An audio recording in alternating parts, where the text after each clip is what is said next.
బాగా చూపెట్టారు ఈ మూవీలో. ఏవి మన ఎమోషన్స్ని ఎంత కంట్రోల్లో ఉంచుకోవాలి అనేది చాలా బాగా చూపెట్టారు. బాగుందండి, నైస్ మూవీ. జెలస్ ఉండొద్దు అంటే అన్నీ మన లోపల ఉన్న ఎమోషన్స్ని ఎంత కంట్రోల్లో ఉంచుకుంటే అంత మన లైఫ్ బాగుంటుంది అన్నది ఈ మూవీ చాలా చక్కగా అన్ని ఎక్స్ట్రీమ్ లెవెల్స్లో ఉన్నాయి కదా, అవి ఎంత లెవెల్స్లో ఉంచుకుంటే అంత బెటర్గా ఉంటుంది అన్నది చూపెట్టారు. ఉన్నారండి. హిందూ ధర్మం అని కాదు, మనిషి యొక్క ఎమోషన్స్ ఎంత లెవెల్లో మెయింటైన్ చేస్తే అంత లైఫ్లో బాగుపడతారు అన్నది movie concept. Very nice movie. Yes, కామం, క్రోధం, మదం అవన్నిటిని ఎలా మనం కంట్రోల్ చేయాలి, ఒక సిచ్యువేషన్ వచ్చినప్పుడు మనం ఎలా డీల్ చేయాలి, కంపల్సరీ కనెక్ట్ అవుతుంది, హిట్ అవుతుంది. 4.5 ఇస్తాం. ఈ సినిమా చాలా బాగుంది, ఒక డిఫరెంట్ కాన్సెప్ట్ అనమాట. ఫస్ట్ ఆఫ్ ఆల్ సినిమా గురించి మాట్లాడుకోవాలంటే ఇలాంటి సినిమాలు చాలా తక్కువ వస్తాయి. ఒక మంచి మెసేజ్ అనమాట. సినిమా ద్వారా మనం చాలా నేర్చుకోవచ్చు. ఈ సినిమా ద్వారా చాలా మందికి తెలిసిన వాళ్ళకి, తెలియని వాళ్ళకి, అహంకారం ఉన్న వాళ్ళకి, ప్రతి ఒక్కరికి కూడా ఈ సినిమా అనేది మంచి గుణపాఠం చెప్తుంది. నిజంగా చెప్పాలంటే ఈ సినిమాలో ప్రతి ఒక్కరి క్యారెక్టర్ కూడా చాలా బాగుంది. వైభవ వర్ష కానీ, అనసూయ గారి క్యారెక్టర్ కానీ, సాయి కుమార్ గారి, ఎవ్రీథింగ్ ఎనీవన్ క్యారెక్టర్ వైజ్గా అయితే ప్రతి ఒక్కరి క్యారెక్టర్ చాలా బాగుంది. అంటే ఇలాంటి స్టోరీస్ అనేవి చాలా తక్కువ వస్తాయి. చాలా మంది తక్కువ డైరెక్టర్లు ఇలాంటి స్టోరీలు అనేది ఎంచుకోవడం జరుగుతుంది. అంటే సినిమా హిట్ ఫ్లాప్ అనే దాని గురించి కాదండి, ఇలాంటి కంటెంట్ రావాలంటే చాలా తక్కువ కంటెంట్లు అనమాట. నిజంగా డైరెక్టర్ గారికి అయితే యాడ్సప్ చెప్పుకోవచ్చు. ఎందుకంటే మెయిన్ ఏంటంటే ఈ సినిమాలో స్టోరీ చాలా బాగుంది. అంటే డబ్బు ఉన్నవానికి, అంటే అహంకారం ఉన్నవానికి, అహంకారం లేనివానికి, చిన్నోనికైనా పెద్దోనికైనా, మిడిల్ క్లాస్ ఫ్యామిలీ అయినా, హై క్లాస్ ఫ్యామిలీ అయినా, ప్రతి ఒక్కరికి ఈ సినిమా అనేది ప్రతి ఒక్కరికి గుణపాఠం అనమాట. చాలామందికి ఏంటంటే ఆశ అనేది ఉంటే, ఆ ఆశ వల్ల వచ్చే ఈగోల వల్ల ఎలాంటి ఇబ్బందులు పడతారు అనే దాని గురించి కూడా ఒక మంచి మెసేజ్. అంటే ఏమంటారు కదా, ముళ్ళుని ముళ్ళుతోటి తీయాలన్న ఒక కాన్సెప్ట్, ఒక ఆలోచన మరో ఆలోచనతోటి చెడగొట్టాలన్న ఒక కాన్సెప్ట్ అనేది క్లియర్ కట్గా చూపించారు. చాలా బాగుంది. సాంగ్స్ కానీ, మ్యూజిక్ కానీ, బ్యాక్గ్రౌండ్ మ్యూజిక్ కానీ, ఆర్ఆర్ కానీ, ప్రొడక్షన్ వాల్స్ కూడా ఎక్కడ కూడా కాంప్రమైజ్ అవ్వకుండా తీశారు.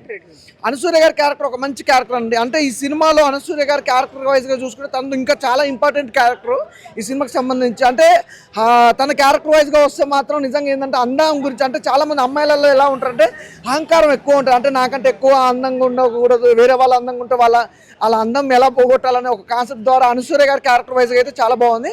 ఎవ్రీథింగ్ చాలా బాగుందండి. మూవీ అయితే మంచి మూవీ.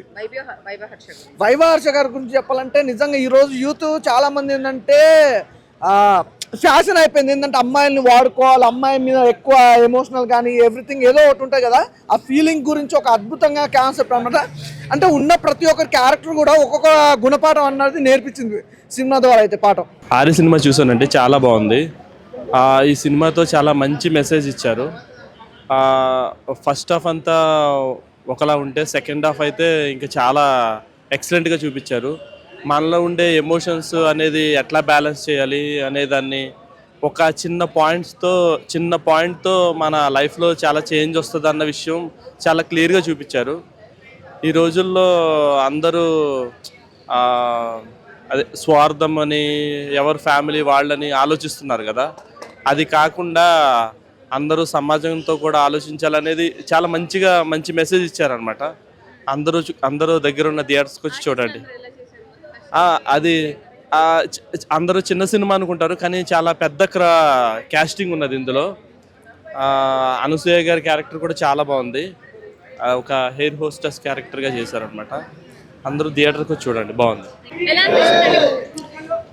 జనరల్ సినిమాలు కాకుండా ఒక మంచి కావ్యం లాంటి మూవీ ఆరి మూవీ.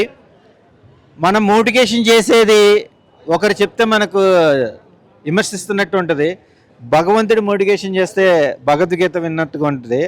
అలానే డైరెక్టర్ గారు కూడా మంచి సన్నివేశాలతో, ఒక మంచి కాన్సెప్ట్తో మనలోని 6 అనే అంకెకు ఆతృత ఉండకుండా ఆప్యాయతగా ఈ సినిమాని ఆదరిస్తే కనుక ఒక మంచి మెసేజ్ మూవీ, చాలా బాగుంది, వాచబుల్ మూవీ.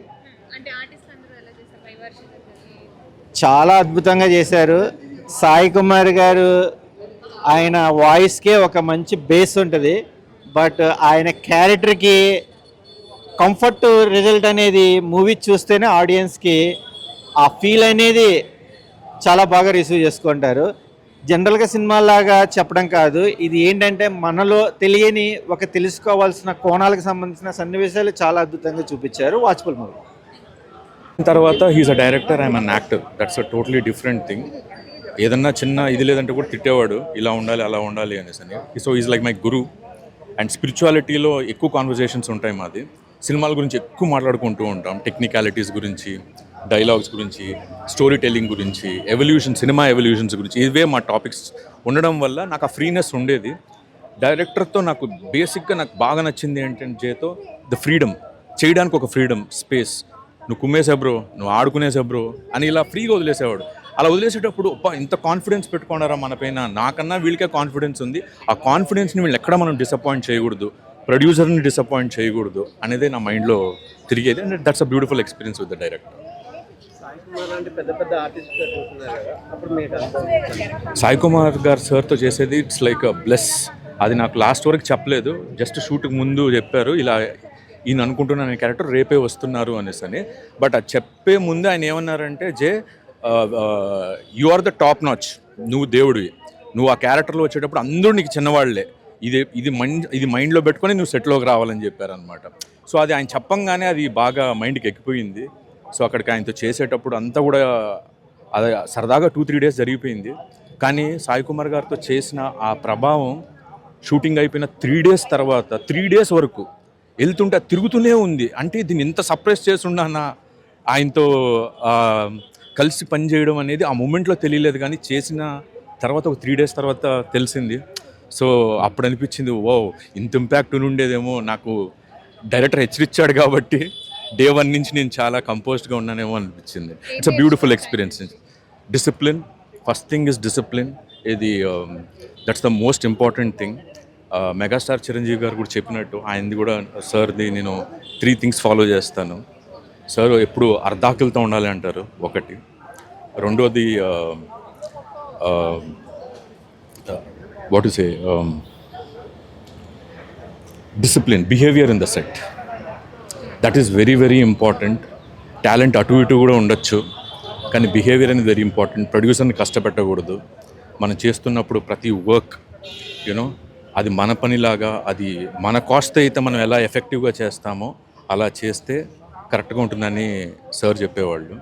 అండ్ ఇంకోటి కూడా, సార్ నీ కష్టాన్ని నమ్ముకో అని చెప్పేవాళ్ళు. సో ఇలాంటి ఎన్నో మంది సీనియర్ ఆర్టిస్టులు ఈ ఫార్మాట్స్ నేను చిరంజీవి గారితో నేను ఇంటర్వ్యూలో చూసానే కానీ, బట్ అది నాకు సాయి కుమార్ గారితో వర్క్ చేయడంతో నాకు అవకాశం దొరకడం వల్ల వీళ్ళు అవి ఫాలో అవుతున్నారు అనమాట. So that is a very learning point. అంటే ఆరి మూవీలో మొత్తం మీదే మెయిన్ క్యారెక్టర్, కృష్ణుడిగా అందరికీ సందేశం ఇవ్వడం కానీ, ఏదైనా సూచన చెప్పడం కానీ, మెయిన్ రోల్ నాదే అని అనిపించినప్పుడు మీ ఎక్స్పీరియన్స్ ఏంటి? నేను మెయిన్ రోల్ నేను అనుకోలేదు. బేసిక్లీ ఏంటి అంటే, ఫస్ట్ థింగ్ నేను ఫస్ట్ ఆఫ్ ఆల్ నేను ఒక మూవీ బఫ్, జనరల్ ఆడియన్స్. నార్మల్గా ఒక థియేటర్కి వెళ్ళి టికెట్ కొనుక్కొని సినిమా ఎలా అనిపిస్తుంది అనే పర్స్పెక్టివే నాది. స్టోరీ వచ్చినప్పుడు కూడా కథ అందాలి, ఆ కథలో నా పాత్ర పెద్దదిగా ఉంది, అది మనం కరెక్ట్గా క్యారీ చేయాలి. 2 థింగ్స్ మైండ్లో పెట్టుకున్నాను. డైరెక్టర్ని డిసప్పాయింట్ చేయకూడదు, పిలిచి నాకు అవకాశం ఇచ్చారు కాబట్టి. నెక్స్ట్ నా ప్రొడ్యూసర్స్ ఎక్కడా కానీ డిస్సాటిస్ఫై కాకూడదు. వాళ్ళు కూడా ఓకే, మనం తీసుకున్న డిసిషన్ తప్పు కాదు, ఈ కొత్త అబ్బాయి పైన మనం ఇంత బడ్జెట్ పెట్టి తీయగలిగాము, వాళ్ళు సాటిస్ఫైడ్గా ఉంటే చాలనేది నేను అనుకున్నాను అనమాట. ఈ 2 వదిలేసి నేను ఏది నా మైండ్ క్రాస్ ఓవర్ చేయలేదన్నమాట. ఈ 2 పెట్టుకొని నా పర్ఫార్మెన్స్ ఓకే, వీళ్ళు సాటిస్ఫైడ్ ఉన్నారు, టెక్నీషియన్ సాటిస్ఫైడ్ ఉన్నారు. So I was more happy with that. Audience experience is the first thing. Audience అనేది ఆబ్వియస్లీ ఆడియన్స్ యాక్సెప్ట్ చేస్తే చాలా బాగుంటుంది, బట్ ద రిజల్ట్ అనేది మన చేతుల్లో ఉండదు. కేవలం మేము ప్రోడక్ట్ని పబ్లిక్ ముందరికి తీసుకురాగలుగుతాము. ఆ ప్రోడక్ట్ వాళ్ళ వైపు వెళ్ళి వాళ్ళు దాన్ని కనెక్ట్ అయ్యి యాక్సెప్ట్ చేస్తే then definitely it will be very wonderful experience. అంటే ఇంకా బాధ్యత పెరుగుతుంది, ఇంకా బెటర్ ప్రాజెక్ట్స్ చేయాలనిపిస్తుంది, అందరూ మోటివేటెడ్గా ఉంటారు, ఇంకా చిన్న సినిమా ప్రొడ్యూసర్లు చాలామంది వస్తారు. సో ఇండస్ట్రీ బాగుంటుంది. So this is my feeling. ఇప్పుడు అంటే ఇప్పుడు యూత్స్కి ఏంటి అంటే చాలా వరకు ఎమోషన్స్ అనేది, అంటే ప్రతి వ్యక్తికి ఎమోషన్స్ అనేది ఏదో ఒక వీక్నెస్ ఉంటుంది, ఏదో ఒక వీక్నెస్. సో ఈ పర్టికులర్ మూవీ ఏం చెప్తుంది అంటే, అది మీకు అందించాలని ఒక ఎంటర్టైన్మెంట్ క్యాప్సిల్లో వేసి ఏదైనా మీ వీక్నెసెస్, మీ ఎమోషన్ ఒక వీక్నెస్ ఉంటే ఐడెంటిఫై చేసి దాన్ని అట్లీస్ట్ అదుపులో పెట్టుకోండి. తొలగించకపోయినా కానీ కంట్రోల్లో పెట్టుకుంటే చాలా మిజరీస్, చాలా ప్రాబ్లమ్స్ అవాయిడ్ చేయగలుగుతారు అనేదే ఈ మూవీ ద్వారా మేము చెప్పాలనుకున్నాము. యూత్కి అయితే ఆబ్వియస్లీ ఇట్స్ ఎవ్రీ ఇండివిజువల్ ప్రతి ఒక్కరికి ఒక వీక్నెస్ ఉంటుంది, మనకు తెలియదు. వాళ్ళు ఇంట్రెస్పెక్ట్ చేసుకోవాలి. ఒక రూమ్లో కూర్చోనో లేకపోతే ఒక అద్దం ముందో తలుపేసుకోనో నేనేంటి, ఎక్కడ పొరపాటు చేస్తున్నాను, ఎక్కడ మిస్టేక్ చేస్తున్నాను అనేది వాళ్ళు ఐడెంటిఫై చేసుకోగలిగితే ఓకే ఈ వీక్నెస్ నాకుంది, ఓకే కోపం నాకు ఇలా ఉంది, కోపం తగ్గించుకుంటాను, ఓకే నాకు ఇలాంటి జెలసీ ఉంది, పక్కనోడి గురించి ఎక్కువ ఆలోచిస్తుంటాను, అసలు నా గురించి నేను ఎప్పుడు ఆలోచించుకుంటాను. ఇలాంటి వీక్నెసెస్ వాళ్ళు ఐడెంటిఫై చేసుకొని దాన్ని వాళ్ళు అదుపులో పెట్టుకొని at least in there boundaries, with in boundaries. అది ఓవర్ నైట్ చేంజ్ రాకపోవచ్చు, కానీ విత్ స్లో ప్రాక్టీస్తో డెఫినెట్లీ దాన్ని కంట్రోల్లో చేసుకున్నారంటే వాళ్ళ అవుట్పుట్ ఆఫ్ లైఫ్ చాలా ఇంప్రూవ్ అవుతుంది. అన్న ఈ సినిమాలో వచ్చేసి కామం, అహం, మదం, ఆశ్చర్యాలు ఏ విధంగా ఉండాలి మనిషికి అనేది ప్రతి ఒక్కటి వివరంగా చూపించారన్న. అయితే ప్రతి థియేటర్లో ఈ మూవీ నడవాలని చెప్పి మనస్ఫూర్తిగా కోరుకుంటున్నా. ప్రతి ఒక్కళ్ళకి తెలుసు, కాకపోతే పాటించడం లేదన్న. ప్రతి ఒక్కరు ఈ మూవీలో ప్రతి ఒక్కటి వివరంగా వివరించారు. సో అందరూ తప్పకుండా చూడాలని మనస్ఫూర్తిగా కోరుకుంటున్నా. చాలా మంచిగా ఉందన్న మూవీ మాత్రం. ప్రతి ఒక్కళ్ళకి అవసరం ఇది. ఇప్పుడున్న సమాజంలో మాత్రం ఇది చాలా చాలా మంచిగా ఒక్కొక్కటి వివరంగా వివరించి చెప్పిరన్న. భారత్ మాతాకి జై. హాయ్ ఫ్రెండ్స్, నేను మీ డ్రెస్సింగ్ స్టార్ రవి. ఇప్పుడే చూశాను Hari, my name is nobody. అసలు జయశంకర్ గారు మూవీ చాలా అంటే చాలా బాగా తీశారు. ప్రతి ఒక్కరు ఈ మూవీ చూడాలి. ఏంటంటే ఇక్కడ చాలా అంటే చాలా మీనింగ్ ఉంది మూవీలో. ప్రతి ఒక్కరు అర్థం చేసుకోవాలి. డబ్బు, హోదా అండ్ అన్నీ మన కిడ్స్కి వాళ్ళకి కావాల్సిన దానికంటే మనము ఇంకా ఎక్కువగా ఇవ్వడం వల్ల వాళ్ళు దేనికి బానిస అయిపోతున్నారు చాలా వరకు. అండ్ వేరే దాంట్లోకి అలవాటు అయిపోయి చాలా జీవితాలు ఖరాబ్ చేసుకుంటున్నారు. ఈ మూవీ అంటే చాలా బాగుంది. అసలు చాలా ఎక్స్పెక్ట్ చేయలేదు. ఒక మూవీ ఒక శ్రీకృష్ణుడి రూపంలో ఉండి ప్రతి ఒక్క టాస్కులు పెట్టి మనిషి తలుచుకుంటే ఏదైనా చేస్తారు. మనిషి కోరికలు తీర్చుతాయి. ఏదైనా కోరిక కోసం ప్రతి ఒక్కరు చెప్తున్నాను ఏదైనా చేస్తారు. చంపడానికైనా చావడానికైనా చేస్తారు తనకు కావాల్సిన దానికోసం. కానీ ఇందులో ఒక టాస్కులు పెట్టేసేసి ఒక మీనింగ్, మనిషి అనేది name, my name is nobody అంటే మన నేము అనేది ఉండదు. ఎలా అంటే ఇప్పుడు ఎగ్జాంపుల్ మీరు చనిపోయిన అనుకోండి, చనిపోయిన తర్వాత ఏమని పిలుస్తారు? శవం అంటారు, పీనిగా అంటారు. కానీ మిమ్మల్ని మీ పేరు పెట్టి పిలవరు. ఏమంటారు మిమ్మల్ని?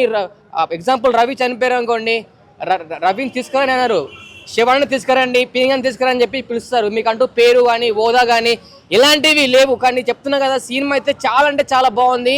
ఈ సినిమా అర్థం చేసుకోవాలంటే స్టార్టింగ్ నుంచి ఎండింగ్ వరకు చాలా నీట్గా క్లారిటీగా ప్రతి ఒక్కరికి అర్థమవుతుంది. మూవీ డబ్బు కోసం అండ్ హోదా కోసం ఏదో ఎక్కువ సంపాదిస్తే ఆనందం ఉంటుంది, కొన్ని లక్షల కోట్లు సంపాదిస్తే ఆనందంగా ఉంటుంది, అందరికంటే ఎక్కువ సంపాదాలి, ఎక్కువ రిచ్నెస్ ఉండాలి అని చెప్పేసి అనుకుంటారు. కానీ అంతా కాదు, మనిషికి ఎంత కావాలో అంత ఉంటేనే హ్యాపీగా ఉంటారు. అంతకు మించి ఎక్కువ ఉన్నా కూడా ప్రాబ్లమే. మనం అన్నీ ఎంజాయ్ చేయకుండా విలేజ్లలో ఉండి వాళ్ళు అంతా ఎగ్జాంపుల్ ఏంటంటే చాలా మూవీలో చాలా చక్కగా చూపించారు. చాలా బాగుంది మూవీ అయితే. మ్యూజిక్ కానీ అసలు సినిమా మాత్రం అయితే మంచి పాయింట్ తీసుకున్నారు జయశంకర్ గారు. నీట్గా ఉంది. మన ప్రతి ఒక్కరు చాలా మంది యాక్టర్స్ ఉన్నారు, మన సాయి కుమార్ గారు అండ్ అనసూయ గారు, వీళ్ళందరూ చాలా బాగా యాక్ట్ చేశారు. చాలా అంటే చాలా బాగుంది, నీట్గా క్లారిటీగా ఉంది. ప్రతి ఒక్కరు ఈ మూవీ చూడండి, చాలా మంది మారుతారు. మన మార్పు కోసం తీశారు అనుకుంటున్నాను. ఎక్సలెంట్ మూవీ, ప్రతి ఒక్కరు చూడాలి. స్లోగా ఉంటుంది మూవీ, కానీ అర్థం చేసుకుంటే మాత్రం మంచి పాయింట్ ఉంటుంది.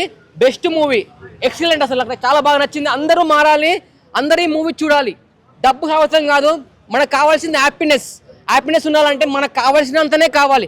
అంతకు మించి సంపాదించామా, అంతకుమించి కావాలనుకున్నారా, ఏమీ మన సొంతం కాదు. Thank you. మూవీ చాలా బాగుందండి. సినిమా మంచి కాన్సెప్ట్ అండి, చాలా బాగా తీశారు నిజంగా జయశంకర్ గారు. అంతకుముందు పేపర్ బాయ్ సినిమా చేశారు. ఈ సినిమా మాత్రం చాలా బాగుంది చెప్తున్నాం కదండి. ఇంటర్వెల్ దాకా ఒక లెవెల్లో ఉంటే ఇంటర్వెల్ దాకా ఒక లెవెల్లో ఉందండి. అక్టోబర్ 10 రిలీజ్ అయింది కదండి. మంచి మెసేజ్ ఉన్న సినిమా అండి. ఇలాంటి సినిమా ఎప్పుడో సంక్రాంతికి శివరాత్రికి వస్తుందండి. మంచి కాన్సెప్ట్ అండి నిజంగా.